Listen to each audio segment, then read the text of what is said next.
Bago ako naging B-Mobile member, dati akong OFW. Caregiver ako sa Israel ng almost 8 years. Pero bago pa ako napunta ng Israel, pumunta rin ako sa ibang bansa, sa ibang lugar. So nagtrabaho ako sa Korea, nagtrabaho ako sa Saudi. So ang trabaho ko doon, syempre mag-alaga ng matanda. Sana nanay ko yung inaalagaan ko, kasama ko, pero ibang lahi o ibang tao. Nung mga panahon na meron akong inalagaan na matanda na nagkakalat siya ng dumi, naiihi siya sa panty niya. Minsan, pag pinapakain mo siya, pahirapan, yung mumurahin ka pa niya. Dahil akala niya pinipilit mo talaga siyang kumain. Pero syempre, bilang caregiver, kailangang ibigay mo sa kanya yon. So pagka minumura ko, ganun, naiiyak na lang ako kasi hindi mo naman siya pwedeng patulan. Caregiver ka nga eh. Naiisip ko yung parents ko.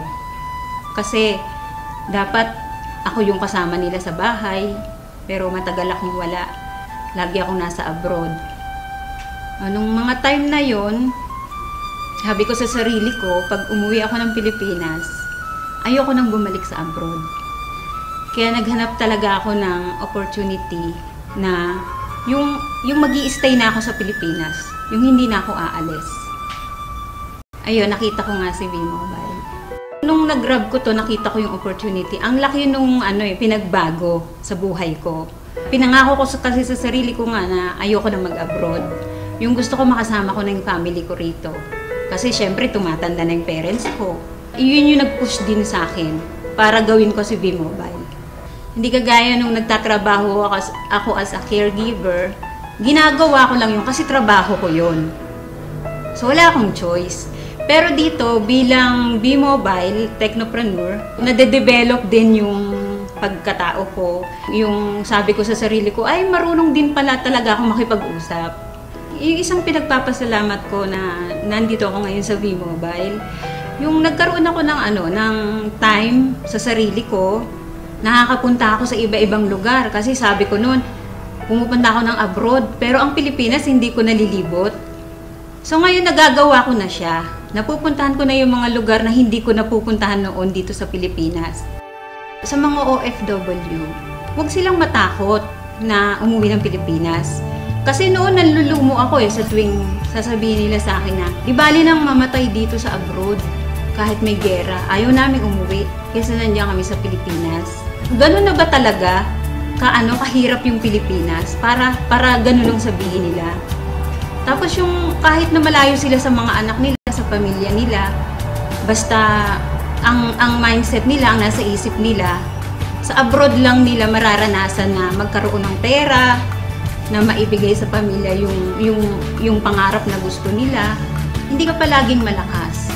Hindi ka palaging may trabaho dyan. Darating ang panahon, uuwi ka rin ng Pilipinas. So ang sabi ko, kung gagawin nyo si B-Mobile, pag uwi nyo ng Pilipinas, meron na kayong ipon, meron na rin kayong gagawin. Sabi ng kuya ko sa akin, nung niyayaya ko siya, sabi niya sa akin, wag mo na nga akong isali sa ganyang kalokohan. Sabi niya. Sabi ko, hindi naman kalokohan si B-Mobile, kasi negosyo nga yan eh. Pinapakita ko nga sa'yo na dito, maliit lang yung capital, tapos may malaking potential income, sabi ko sa kanya.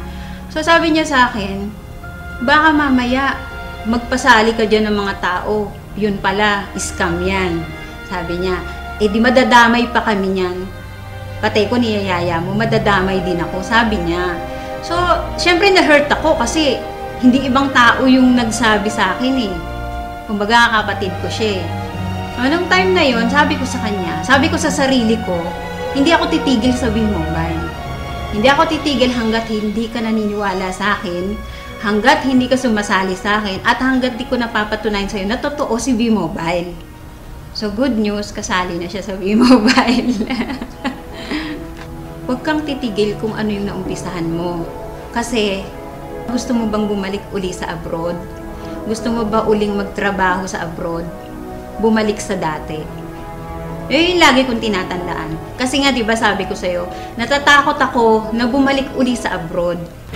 Sa Sa mga OFW na kagaya ko, subukan ninyo na mag-invest sa WeMobile. Hindi naman habang panahon na nasa abroad kayo, darating ang time hindi nyo na rin kakayanin magtrabaho. Sana lang, huwag pagiging OFW ang ipamana ninyo sa anak ninyo. Ang ipamana nyo sa kanila yung makapag-aral sila at pagkatapos nun, magnegosyo sila. So ito na yung chance ninyo. I-grab nyo na to kasi bihira yung opportunity na ganito. Na hindi lahat ng company na nasasalihan ninyo ay kagaya ng WeMobile.